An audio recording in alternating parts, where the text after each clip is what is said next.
పుచ్చుకోండి. హిందీలో తీసిన 'రెయిడ్' మూవీని ఒక సీరియస్ అండ్ ఎంగేజింగ్ మోడ్‌లో కథ కొనసాగుతుంది.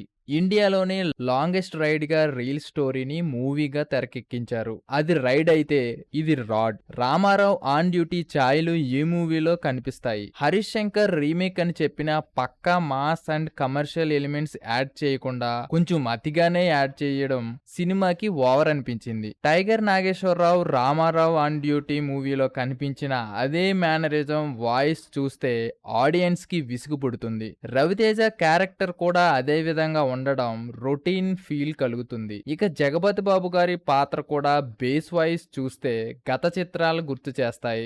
ఇక లవ్ ట్రాక్ ఎందుకు పెట్టారనిపిస్తుంది. కథకి సంబంధం లేకుండా songs and love track bore కొట్టిస్తాయి. కొంచెం సత్య కామెడీ మాత్రమే పర్వాలేదనిపించింది. ఇక రెస్ట్ రొట్ట సీన్స్ ఉండడం, అసలు స్క్రిప్ట్ చూడకుండా రవితేజ గారు ఎలా ఓకే చెప్పారనిపించింది. ఫస్ట్ హాఫ్ మొత్తం హీరోయిన్ తో హీరో రాడ్ సీన్స్ లాగ్ చేసి ఇంటర్వెల్ వరకు లాక్కొస్తారు. ప్రతి ఫైట్ ముందు వచ్చే బేస్ వాయిస్ డైలాగ్స్ చికాకు పెట్టిస్తాయి. సెకండ్ హాఫ్ లో వచ్చే సీన్స్ రైడ్ రిలేటెడ్ గా ఉన్నా అందులో సీరియస్నెస్ ఉండదు. కొత్తదనం లేని కథకి సిద్ధు జొన్నలగడ్డ కొసమెరుపులా కనిపిస్తాడు. అది 5 నిమిషాలే ఉంటుంది. కానీ కథకి ఏమాత్రం ప్లస్ కాలేదు.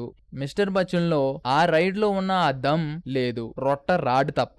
ఇకనైనా రవితేజ గారు కథపై దృష్టి పెట్టి సినిమాలు తీస్తే బెటర్ గా ఉంటుంది. హరీష్ శంకర్ క్యాప్షన్ ఒకటి పెట్టారు, ఓన్లీ హోప్ అని. హీరోయిన్ హైప్ చేశారు తప్ప కథని కాదు. నాన్ సింగ్ సాంగ్స్ కూడా చిరాకు పెట్టిస్తాయి ఆడియన్స్ ని. రివ్యూ గానీ నచ్చినట్టయితే ప్లీజ్ సబ్స్క్రైబ్.